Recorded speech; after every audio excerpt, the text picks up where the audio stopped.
છેલ્લા લેક્ચરની અંદર સ્વાધ્યાય 13.1 પૂરું કર્યું અને એના પછી સ્વાધ્યાય 13.2 શરૂ કરતા પહેલા જે થિયરી હતી, જેમ કે સમમિતિની એક રેખાવાળી આકૃતિ, બે રેખાવાળી એટલે કે લંબચોરસ, બે કે એનાથી વધુ એટલે કે સમબાજુ ત્રિકોણ જોયો, ચોરસ જોયો, પંચકોણ, ષટકોણ પહેલા પાઠમાં જોઈ ગયા અને પછી જોઈએ આપણે વર્તુળ કે જેમાં જાજી બધી રેખાઓ છે.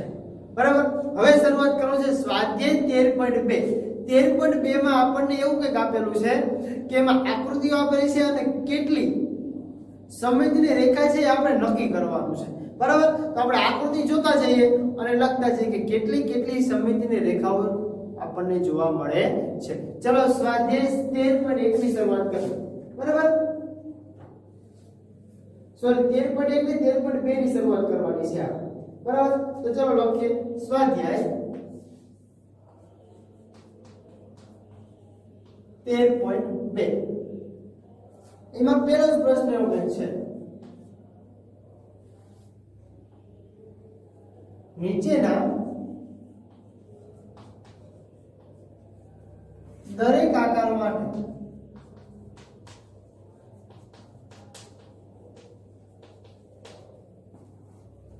સમમિતિની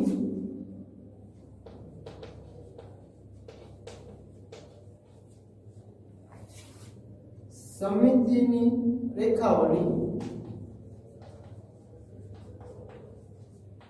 સંખ્યા શોધો. ચલો આપણને તમને બધાને ખબર છે કે આપણે કેવી રીતે લખીએ છીએ અને કેવી રીતે આપણે માહિતી મેળવવાની છે. બરાબર. તો જો પહેલો પ્રશ્ન તમને સાવ સહેલો લાગશે કારણ કે પહેલું તમને આપેલું છે ચોરસ છે. ચોરસ એમાં સમમિતિની રેખા કેટલી મળે છે તો આપણે બહુ કઈ જાજુ લખવાની જરૂર છે નહીં. એમાં સમમિતિ રેખા ચોરસ આપેલી છે. ચોરસ આપણે પહેલા જ પાઠમાં સમજી ગયા છે કેટલી રેખા મળે છે, પણ આપણે ચોરસમાં દોરવાની ખરી હો. તમારે સીધું લખવાનું નથી, તમારે આકૃતિ દોરીને એમાં રેખા દર્શાવવાની છે પછી તમારે લખવાનું છે. બરાબર. તો જો પેલું જે આપણને એ આપેલું છે તો એમાં કેટલી રેખા આપણને મળે છે તો કે 4 સમમિતિ રેખા છે. કેટલી છે? 4 છે. તો હું સીધું લખું છું 4 છે. કેવી રીતે? તમારે પહેલા એક આકૃતિ દોરવાની છે, પછી 4 મળે છે પણ કેવી રીતે તો કે બે ક્રોસમાં મળે છે, એક ઊભી અને કાઢી તમારે દરેકે દરેક દર્શાવવાની છે. બરાબર. આ 1 આ 2 આ 3 અને આ 4 એવી રીતે. બરાબર. 4 4 તમારે દર્શાવવાની છે. એમાં 1 2 3 4 આપો તો વાંધો નહીં, L1 L2 L3 L4 આપો તો પણ વાંધો નહીં, A2 A1 A2 A3 A4 આપો તો પણ તમને જે ઠીક લાગે નામ આપવાની છૂટી. બરાબર. ચલો એના જેવો જો બીજો પ્રશ્ન પાછો છે. બીજો એટલે કે બીજી રેખા છે. બીજી રેખામાં જો તમને આકૃતિ એવી આપેલી છે, તમને એમ લાગે કે આમાં શું કરવાનું, પણ આમાં જો તમે ચોરસની જે ઊભી રેખા દોરશો તો બંને બાજુ સરખી દેખાશે, આડી દેશો તો ઉપર નીચે બે સરખી દેખાશે, ક્રોસમાં દોરશો તો બંનેની ક્રોસમાં સરખી દેખાશે, આમ ક્રોસમાં દોરશો તો આ બાજુની બે સરખી દેખાશે. દેખાશે જોવો તો એમાં કેટલી રેખા બને છે? ચોરસની જેમ જ બને છે. જો બને છે. એમાં ખાલી તમને આટલો જ પેપર આપેલો છે. અહીંથી તમને કંઈક આમ કરીને આમ કરીને અહીં તમને આપેલું છે, આમ કરીને આમ કરીને આમ કરીને આટલો આપેલું છે. વચમાં ચોરસ જ બને છે. બરાબર. તો ચલો એમાં પાછી કેટલી બનશે? 4 બનશે. તો આપણે લખી શકીએ 4. ચલો સી. એમાં પણ જો સી માં પણ તમને ચોરસ આપેલું છે, તેમાં બહુ આપણે વધારે ચર્ચા નહીં કરીએ કારણ કે આપણને ખબર છે કે ચોરસ જેવું છે તો 4 જ બનશે. સી પછી છે ડી. તો અમારી પાસે તમે લખી નાખ્યું હશે કે 4 બને છે.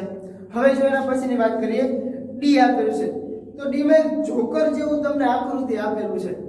જોકર જેવી આકૃતિ તો એમાં જો રોબોટ જેવી છે. જોકર તો આપણે નહીં ખબર, રોબોટ જેવું દેખાય છે આપણને. બરાબર. તો જો તેમાં આડી દોરો તો એક બાજુ મોઢું અને એક બાજુ પગ આવે, એ તો શક્ય નથી. પછી તમે ક્રોસમાં દોરો તો એક બાજુ માથાનો ભાગ હોય છે, એક બાજુ પગનો ભાગ હોય છે, એ પણ શક્ય નથી. તો ઊભી રેખા દોરો તો એક બાજુ એક આંખ, એક કાન, એક નાક, એટલે અહીંથી વચમાં દોરો એક બાજુ નાક એટલે બીજી બાજુ આ બાજુ નાક આવે તો બે બાજુ ભાગ સરખી દેખાય. તો કેટલી સમમિતિ રેખા હોય? એક જ હોય. તો લખી શકાય ડી માં કેટલી લખાય? 1. ડી પછી જોઈએ ઈ. ઈમાં તમને આપેલું છે ષટકોણ આપેલું છે. જો તો આપણે પહેલા જ પાઠમાં શીખી ગયા છે ષટકોણમાં કેટલી રેખાકૃતિ હોય, રેખાકૃતિ એટલે કે સમમિતિ રેખા કેટલી હોય તો કે 6 હોય. તો એમાં લખી શકીએ આપણે સીધું 6. ઈ પછી આવે છે F. F માં જો ષટકોણ જ છે. ડાયરેક્ટ જ તમને ખબર પડી જાય છે એટલે બહુ વધારે ચર્ચા કરવા જેવી નથી. આપણે 10 કારણ પહેલા જ પાઠમાં બધું સમજી ગયા. એના પછી જુઓ G. F પછી મળે છે G અને પછી છેલ્લું છે H. તો G માં જો વિદ્યાર્થી મિત્રો, G માં બે આકૃતિ અલગ અલગ આપણને આપેલી છે તો વચમાં દોરો કે આડી દોરો પણ બે થોડી સાઈડમાં છે એટલે આપણને એકમાંથી એકમાં મળવાની નથી. તો આપણે શું લખી શકશું એમાં નથી લખી શકીએ. ચલો એના પછી H સાથીઓ આપેલો છે જો, બરાબર. તો હવે એમાં એક કઈ બાજુ રેખા શક્ય નથી. જો તો બધી બાજુના પાંખે આડાઅવળા થઈ જાય તો એમાં શું લખશું આપણે નથી. એના પછી I. એમાં તમને આપેલી છે 6 બાજુ આપેલી છે જો, આમ તો 5 બાજુ છે. એક ખૂણામાંથી એક તમે દોરશો તો બી તમને એ રીતના દેખાશે. એટલે એમાં જો તમે ટ્રાય કરશો જાતે તો તમને વધારે માહિતી મળશે. એમાં દોરાશે તમારે 4. કેટલી દોરાશે 4. તમે ટ્રાય કરશો તો તરત તમને માહિતી મળી જશે, બરાબર. ચલો આ તો પહેલો પ્રશ્ન. હવે આપણે જોઈએ પ્રશ્ન નંબર બીજો. જેમ તમે પ્રશ્ન નંબર 4 ની અંદર 5 ની અંદર અને છઠ્ઠો એટલે કે સ્વાધ્યાય 13.1 નો ચોથો, પાંચમો અને છઠ્ઠો પ્રશ્ન તમે વિદ્યાર્થી મિત્રો જોઈ ગયા. સેમ ટુ સેમ પ્રશ્ન અહીંયા છે જો, હું પહેલા વાંચું છું પછી તમને સમજાવું છું. નીચેની દરેક આકૃતિમાંના ત્રિકોણની ચોરસ ખાનાવાળા કાગળ પર નકલ કરી દીધી. પેલા જેવું આપ્યું છે એવું તમારે દોરવાનું છે. આપણે ચોરસ કાગળ નહીં લેવા જતા પણ તમને સમબાજુ ત્રિકોણ પેલું છે તો એના જેવું જ ત્રિકોણ દોરાય એના આધારે આપણે સ્કેલના માપથી આપણે નોટબુક પર દોરશું, બરાબર. એના પછી કીધું કે દરેક સમમિતિની રેખાઓ જો હોય તો શોધો. સમબાજુ ત્રિકોણ છે, સમદ્વિબાજુ ત્રિકોણ છે તો હોય. સમદ્વિબાજુમાં 1 હોય, સમબાજુ હોય તો 3 હોય, આપણે જોઈ ગયા છીએ, બરાબર. અને ત્રિકોણનો પ્રકાર નક્કી કરો. કયો ત્રિકોણ છે, કેવો છે, બરાબર. તો પેલી જ વાત કરી, પેલું બોલશું કારણ કે આપણે દરેકે દરેક ચિત્ર આવી ગયેલા છે, બરાબર. એટલે હું બહુ માહિતી કઈ લખતો નથી, સીધું તમને સમજાવી દઉં છું. છતાં આપણે જો લખવું હોય તો બીજા પ્રશ્નમાં આકાર લખવું અને સમમિતિ રેખા હોય તો એવું કંઈક લખીએ, બરાબર. એટલે આપણે તમને માહિતી મળે. ચલો જો ખાસ ધ્યાન રાખજો કેવી રીતે બોલું છું. પેલું આપે છે ત્રિકોણ છે, મને ત્રણ બાજુ સરખી દેખાય છે તો લખવાનું કેવો ત્રિકોણ છે તો કે સમબાજુ ત્રિકોણ છે.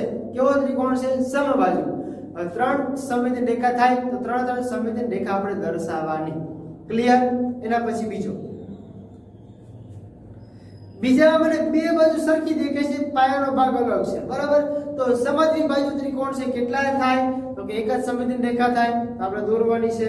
એના પછી સી, એમાં આપે છે કાટકોણ ત્રિકોણ. જો એક બાજુ 90 નો ખૂણો બને છે, બે બાજુ 60 ના, એટલે બે બાજુ 90 કરતા નાના ખૂણા છે, બરાબર. તો કાટકોણ ત્રિકોણ છે, કાટકોણ ત્રિકોણ વચમાંથી એક જ ખાલી રેખા પસાર થાય એટલે એક સમમિતિ રેખા તમને દોરતા આવડશે. એના પછી ત્રિકોણ છે પણ ત્રણ બાજુ અલગ અલગ છે તો કયો ત્રિકોણ થઈ ગયો? વિષમબાજુ ત્રિકોણ થઈ ગયો. આપણે દરેકે દરેક ત્રિકોણની વાત શરૂઆતથી જ કરેલી છે, આપણને માહિતી મળી ગયેલી છે. તમને આવડશે પ્રશ્ન. હવે વાત કરીએ પ્રશ્ન નંબર 3 ની. જો અત્યાર સુધી જે વિદ્યાર્થી મિત્રોને સમજતા આવ્યા છે એના આધારે જ આપણી ચર્ચા ચાલે છે. જો પ્રશ્ન નંબર 3, કોષ્ટક પૂર્ણ કરો, બરાબર. કોષ્ટક પૂર્ણ આપણે કરવાનું છે તો કોષ્ટક પૂર્ણ શું છે તો કે આકાર આપેલો છે. તો પહેલો આકાર આપ્યો છે તમને સમબાજુ ત્રિકોણ, નામ આપેલું છે, બરાબર. કાચી આકૃતિ તમને દોરેલી છે, સમબાજુ ત્રિકોણ છે. આકૃતિ દોરીની સામે લખવાનું છે સમમિતિ રેખાઓ કેટલી છે. જ્યાં ખાલી આપ્યું અહીંયા તમારે દોરવાનું છે. તો 3. બીજું આપ્યું છે ચોરસ, ચોરસમાં 4 હોય તો લખો 4. પછી લંબચોરસ, તો લંબચોરસમાં 2. પછી છે સમદ્વિબાજુ, તો સમદ્વિબાજુમાં 1. સમબાજુ ચતુષ્કોણ એટલે સામસામેની બાજુ સરખી હોય એવા ચતુષ્કોણ, બરાબર. તો એમાં 2 જ આવશે ક્રોસમાં. એના પછી વર્તુળ, તો વર્તુળમાં અસંખ્ય. ક્લિયર થઈ જાય, તરત તમને આવડે એવું છે. એના પછી વાત કરીએ પ્રશ્ન નંબર 4 ની. જો હવે આ તમને હું સમજાવું છું, બરાબર? ચલો પ્રશ્ન નંબર 4 થી આપણે શરૂઆત કરીએ. પહેલો જવાબ પહેલા કીધા છે, બીજો સમજાવીને કરાયો, ત્રીજો પણ સમજાવીને કરાયો. હવે લખીએ છે પ્રશ્ન નંબર 4.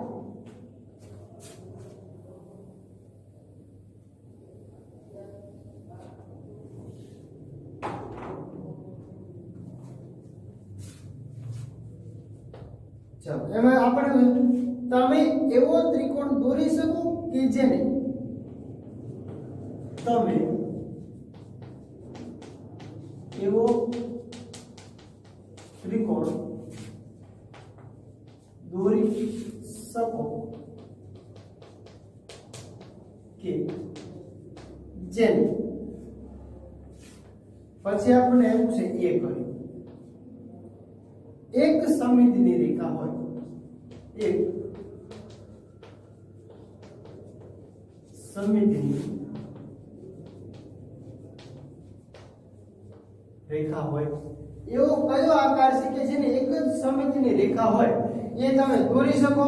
તો આપણને ખબર છે ત્રિકોણ કીધું છે, તો ત્રિકોણ તો આપણે આગળ જ સમજી ગયા, પહેલા પાઠમાં સમજ્યા, બીજામાં સમજ્યા અને અત્યારે ત્રીજા પાઠમાં ભણાઈ જાય છે. જો તો એવું કયો ત્રિકોણ છે? તો આપણને ખબર છે કયો ત્રિકોણ છે, તો કે સમદ્વિબાજુ ત્રિકોણ છે. એમાં એક જ લખી શકાય સાઈડમાં સમદ્વિબાજુ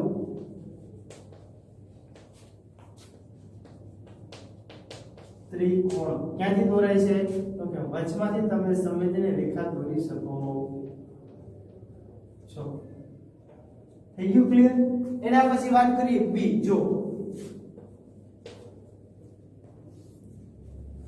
બે સમિતિની રેખા હોય એવો ત્રિકોણ જેમાં બે સમિતિ, તો એક ત્રિકોણ એવો છે જ નહીં કે જેમાં બે સમિતિની રેખા હોય, તો લખી શકો કે ના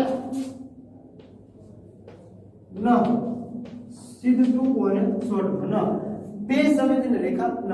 એના પછી વાત કરીએ સી. ત્રણ સમિતિની રેખા હોય તો તમને આવડે છે કયો ત્રિકોણ ત્રણ સમિતિની રેખા માટે?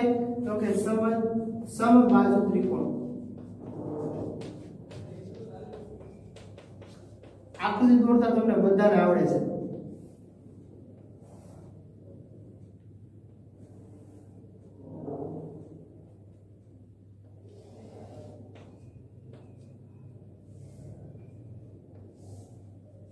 તમે તમારી રીતે દોરી શકો, બરાબર? તમે તમારી જેમ દોરવાની છે.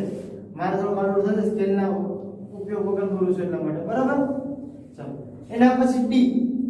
એક પણ સમિતિની રેખા ન હોય તો ખબર છે વિષમબાજુ ત્રિકોણ. પ્રશ્ન નંબર 3 માં જ આપણે જોઈ ગયા કોષ્ટકમાં, બરાબર? હવે જોઈએ પ્રશ્ન નંબર 5. હવે જો પ્રશ્ન સાવ સહેલો છે અને તમને આવડે એવો છે, છતાં જો જ્યાં મારે કરાવવું પડશે હું તમને શીખડાવી દઈશ, બરાબર? ચલો વાત કરીએ પ્રશ્ન નંબર 5. ચોરસ ખાના પર તમે નીચેના આકારો દોરો. સૂચન: તમે પહેલા સમિતિની રેખા દોરો અને પછી આકૃતિ પૂરી કરો તો સરળતા થશે. પહેલા તમારે શું કરવાનું છે? તો કે સમિતિની રેખા દોરી લો પછી આકૃતિ દોરવાની. તો પહેલો પ્રશ્ન પર જે ત્રિકોણ કે જે આડી રેખા પર સમિત હોય પણ ઊભી રેખા પર સમિત ન હોય, તો આડો ત્રિકોણ દોરવાનો પણ કેવો? તો કે સમદ્વિબાજુ ત્રિકોણ. તો પ્રશ્ન નંબર 5 નો એ જે છે, પ્રશ્ન નંબર 5 એનો એ આંકડો છે, એમાં તમે પહેલા તો સમિતિની રેખા પર દોરી નાખે આડી રેખા, બરાબર? તો એમાં આપણને ખબર છે બે જ બાજુ સરખી હોય, જોવો તો થઈ જાય સમદ્વિબાજુ ત્રિકોણ પણ આડો. એના જેવો જો બી છે, જો એક ચતુષ્કોણ જે આડી અને ઊભી બંને રેખાને સમિત હોય, તો આડી અને ઊભી તો ખાલી લંબચોરસ જ હોય, તો લંબચોરસની આકૃતિ તમને દોરતા આવડે તો બી તમને આવડશે. એના પછી વાત કરીએ સી. એક ચતુષ્કોણ કે જે આડી રેખા પર સમિત હોય, તો ચતુષ્કોણ તમારે એવો દોરવાનો છે. અને બી માં તમે જોયું કયો દોરવાનો છે? તો લંબચોરસ. સી, તો સી માં તમારે આડી રેખા પર સમિત હોય તો કયો છે? તો કે સમલંબ ચતુષ્કોણ.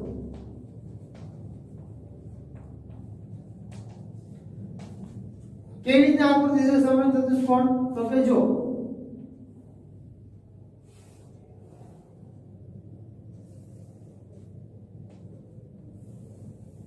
આ આકૃતિ થશે, બરાબર. એના પછી વાત કરીએ ડી.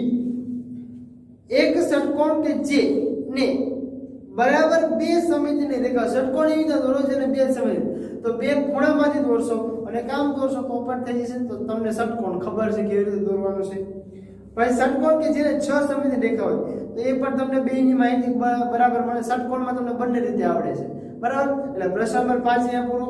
હવે પાછી વાત આવી પ્રશ્ન નંબર 6 ની. જો સેમ ટુ સેમ પ્રશ્ન આવે પાછો આકૃતિ વાળો. નીચેની આકૃતિ નકલ કરો અને જો સમિત હોય તો રેખાઓ દોરો. તો તમને પ્રશ્ન નંબર 6 આખો આવડશે. એટલે પ્રશ્ન નંબર 6 તમારે સેલ્ફ પ્રેક્ટિસ કરવાની છે જાતે. હવે વાત કરીએ પ્રશ્ન નંબર 7 ની. ચલો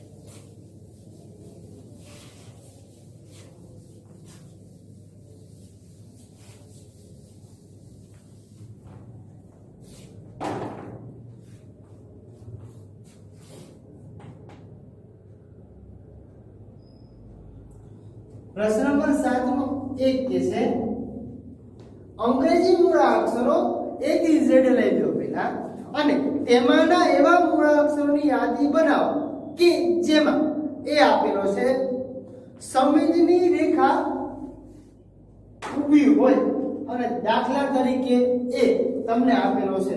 તો એવી કઈ રેખા કેટલા એવા ABCD ના અક્ષર છે કે જેમાં ઊભી સમિતિની રેખા બને. તો આપણે શરૂઆત કરી A થી જ. આપણને A તો આપેલો છે તો કે H આવશે, પછી H આવશે, જોજો, પછી I પણ આવશે, પછી એવા અક્ષર તમે ધીમે ધીમે જોતા જાઓ કઈ આવશે તો કે M આવશે,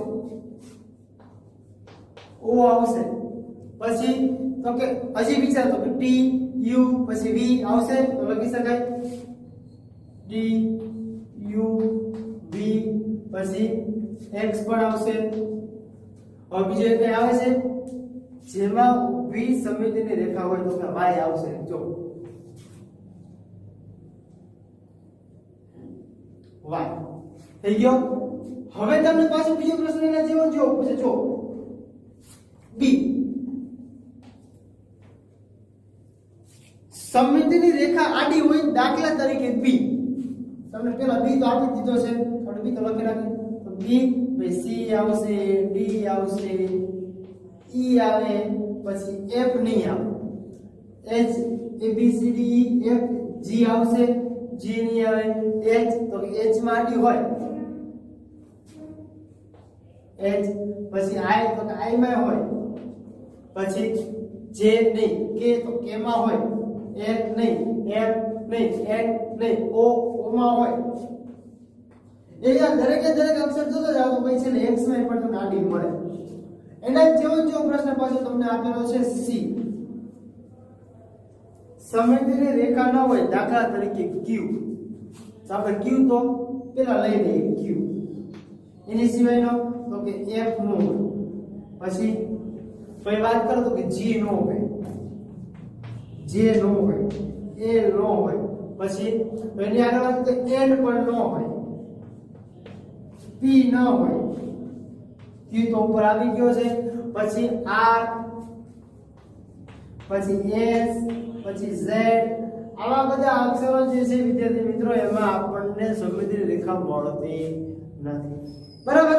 એના પછી વાત કરો પ્રશ્ન નંબર 8 ની. જો સાવ સહેલો પ્રશ્ન છે પ્રશ્ન નંબર 8, પણ તમારે તો મગજથી વિચારીને આગળ ચાલવાનું છે. એમાં જો 8 માં તમને આપે છે કે આકૃતિ આવી આપે છે, બે આકૃતિ જો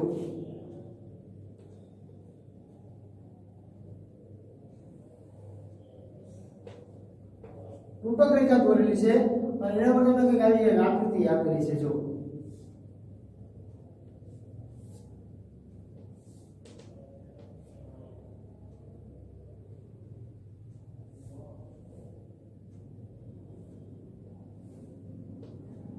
એક આકૃતિ આવી છે અને બીજી આકૃતિ તમને અહીં તમે આપેલી છે.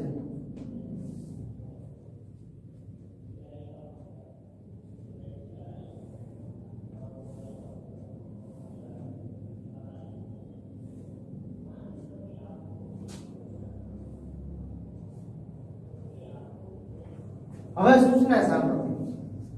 નીચે કળી વાળેલા કાગળ પર તેની કળી પર દોરેલી ભાત દર્શાવેલી છે. દરેક ભાતને કાપ્યા પછી મળતા આકાર. હવે જે તમે કળી વાળેલો પેપર છે એમાં એક ભાત દર્શાવેલી છે.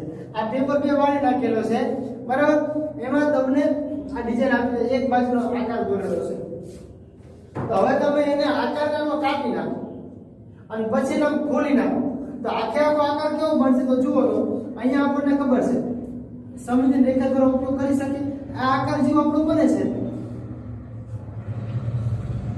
એને કાપી તો સામેની જેવો જ દેખાય, તેની જેવો પાછો આવો જ દેખાશે સામે, આની જેવો જો આકાર પાછો દેખાય. આમાં જુઓ તો આમાં સેમ ટુ સેમ પ્રશ્ન થાય.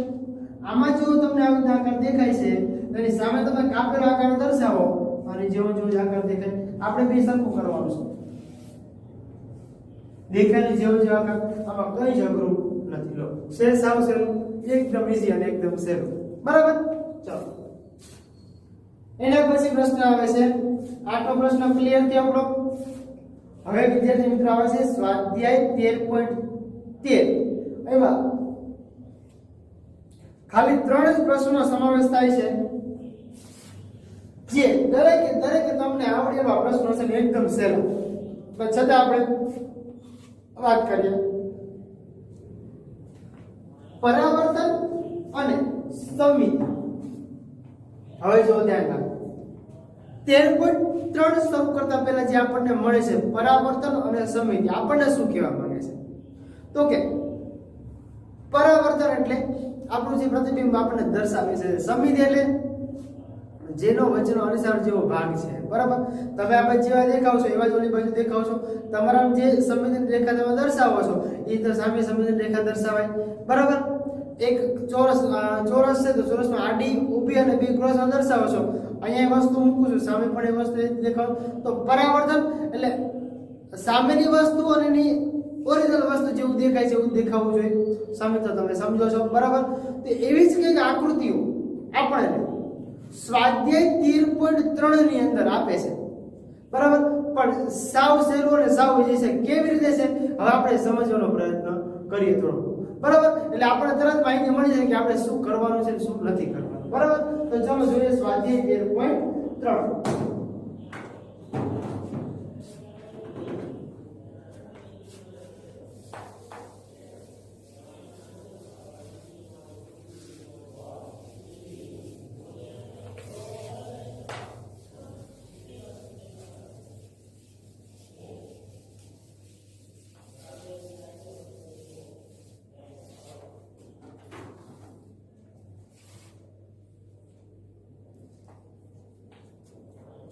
સ્વાધ્યાય 13.3 નો પહેલો પ્રશ્ન.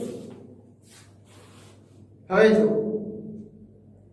નીચેના દરેક આકાર માટે સમમિતિની રેખાઓ શોધો. આપણે એક બે પ્રશ્ન એવા કરીએ પછી આપણને જોઈશું. આપણે ચાલો નીચેના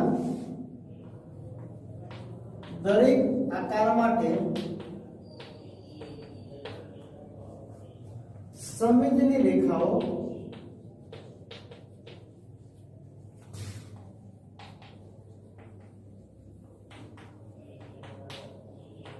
શોધો. તમારા જવાબની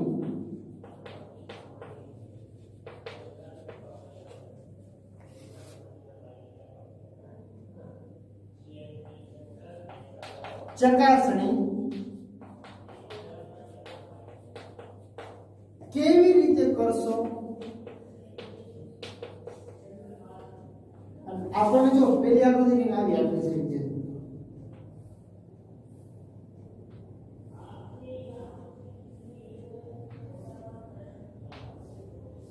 આપણે કે આવી આકૃતિ આપેલી છે બરોબર. હવે તમને ખબર છે કે સમમિતિ રેખા આપણે રેખાઓ શોધવાની છે અને ચકાસણી કેવી રીતે કરશો તો આપણને ચોરસ ખબર છે, લંબચોરસ ખબર છે, ત્રિકોણ ખબર છે, વર્તુળ ખબર છે, પંચકોણ, ષટકોણ, અષ્ટકોણ બધું ખબર છે આપણને, બરાબર. અને સમિતિ એટલે શું, સમિતિ રેખા એટલે શું, આપણને દરેક માહિતી મળી ગયેલી છે, આપણને ખબર જ છે. તો એના આધારે આપણે આકૃતિ શોધી શકીએ. તો જો મને આકૃતિ બીજી વાર નથી દોરતો, ડાયરેક્ટ રેખા દોરું છું. સામેના ખૂણામાંથી પસાર કરીએ વિદ્યાર્થી મિત્રો, તો આપણને સમિતિ રેખા મળી જાય. બીજા ખૂણામાં પસાર કરી શકીએ. જો પ્રેક્ટિકલ શરૂ કરશો એટલે તરત તમને ખબર પડશે, બરાબર. જો આ ખૂણામાં તમે પસાર કરો તો ખબર પડી જાય. ત્રીજી, પછી આ ચોથી મળે છે, એટલે 1 2 3 4 રેખા મળે. કેટલી મળી? 4. તો નીચે લખો લખી શકાય L1 L2 L3 અને L4 આપણને 4 સમિતિ રેખા મળે છે, બરાબર. તો જો તો ફરી પાછું એમાં આપણે વાત કરીએ થોડી. એક બીજું વૃક્ષ જેવી આકૃતિ આપેલી છે, એમાં એક જ સમિતિ રેખા મળે છે. હવે એના પછી તમને આકૃતિ બધી આપેલી છે C D E અને F, એમાં તમને આવડશે, બરાબર. આકૃતિ પછી નીચે ચિત્રો ચોરસ ખાના પાસા નકલ કરવાના ચિત્રો આવ્યા, તો એ પણ આવડશે તમને. એટલે પ્રશ્ન નંબર બીજો આવડશે. અને પછી છેલ્લે મળે છે પ્રશ્ન નંબર 3. તો જો એમાં A અને B તમને એમ કીધું છે કે નીચેની આકૃતિઓમાં અંગ્રેજી મૂળાક્ષરો એક ઊભી રેખા સાથે દોરેલો છે, આ રેખા સમિત એનું પ્રતિબિંબ મેળવો. પછી એવું છે કે કયા અક્ષરનું પ્રતિબિંબ મૂળ અક્ષર જેવું જ મળે છે અને ક્યાંનું નથી રહેતું, શા માટે? તે જ રીતે O E M N P H L T S V અને X માટે આટલા અક્ષર માટે તમારે જોવું છે પ્રતિબિંબ. જો ધારો કે તમે A દોરો છો, ધારો કે આ બાજુ A દોરું છું, અહીંયા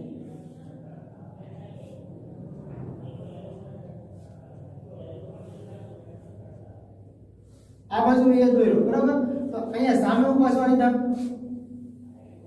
દોરું છું, તો મને આ બાજુ કેવું દેખાશે? તો મને આ બાજુ એના જેવું જ દેખાય ને, મને આના જેવું જ દેખાશે. દેખાય? આના જેવું છે એવું જ મને દેખાય. બે બાજુ સરખું દેખાય. પણ એવા કયા જે અક્ષર આપણે રકમમાં આપેલા છે એ અક્ષરની જ વાત કરવાની છે કે કેવા સરખા દેખાય છે, કયા અલગ અલગ દેખાય છે, બેની ચર્ચા કરતા તમને આવડશે. તો અહીંયા છે ને વિદ્યાર્થી મિત્રો, આપણું સ્વાધ્યાય 13.3 પણ પૂરું થઈ છે. થોડી ઘણી તમારે પ્રેક્ટિસ કરવાની છે, એટલા માટે તમને જાતે આપેલું છે, બરાબર. સ્વાધ્યાય 13.3 પૂરું થયું અને સાથે સાથે આપણું ચેપ્ટર પણ પૂરું થઈ છે. હવે જે આપણે જે કંઈ ચાલુ કરશું, આપણે નેક્સ્ટ લેક્ચરમાં ચાલુ કરશું. Thank you.